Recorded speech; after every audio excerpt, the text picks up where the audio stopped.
कोयम्बटूर, तमिलनाडु में आयोजित south India natural farming summit में प्रधानमंत्री नरेंद्र मोदी ने दक्षिण भारत के विभिन्न राज्यों से आए किसानों, वैज्ञानिकों और कृषि उद्यमियों से सीधे संवाद किया।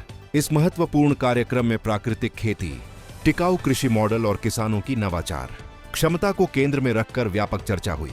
समिट के दौरान पीएम मोदी ने किसानों के अनुभवों और विचारों को ध्यानपूर्वक सुना। उन्होंने कहा कि दक्षिण भारत में प्राकृतिक खेती का जो नया उत्साह दिखाई दे रहा है, वह आने वाले समय में पूरे देश की कृषि प्रणाली को नई दिशा देगा। प्रधानमंत्री ने इस बात पर जोर दिया कि रसायन मुक्त खेती न केवल मिट्टी को उपजाऊ बनाए रखने में मदद करती है, बल्कि किसानों की लागत भी कम करती है और पर्यावरण संरक्षण में बड़ी भूमिका निभाती है।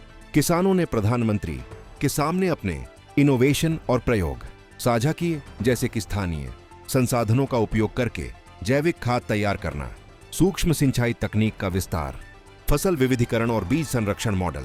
इन अनुभवों से यह स्पष्ट संदेश मिला कि दक्षिण भारत में प्राकृतिक खेती सिर्फ एक विकल्प नहीं, बल्कि एक बढ़ती हुई जनचेतना बन चुकी है। प्रधानमंत्री ने बताया कि केंद्र सरकार किसानों को प्राकृतिक खेती के लिए तकनीकी सहायता, प्रशिक्षण, फंडिंग और मार्केट कनेक्टिविटी प्रदान कर रही है। उन्होंने ये भी कहा कि आने वाले वर्षों में प्राकृतिक और सतत कृषि भारत की खाद्य सुरक्षा को मजबूत आधार देगी। कार्यक्रम में विशेष रूप से उन किसानों को सराहा गया जिन्होंने कम लागत में अधिक उत्पादन का मॉडल विकसित किया है।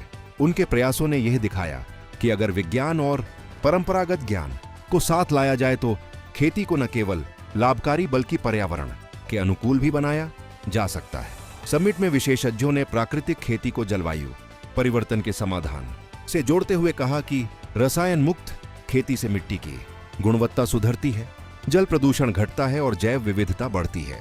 अंत में पीएम मोदी ने किसानों को आश्वासन दिया कि प्राकृतिक खेती के आंदोलन को और मजबूत बनाया जाएगा और दक्षिण भारत इस परिवर्तन का नेतृत्व करेगा।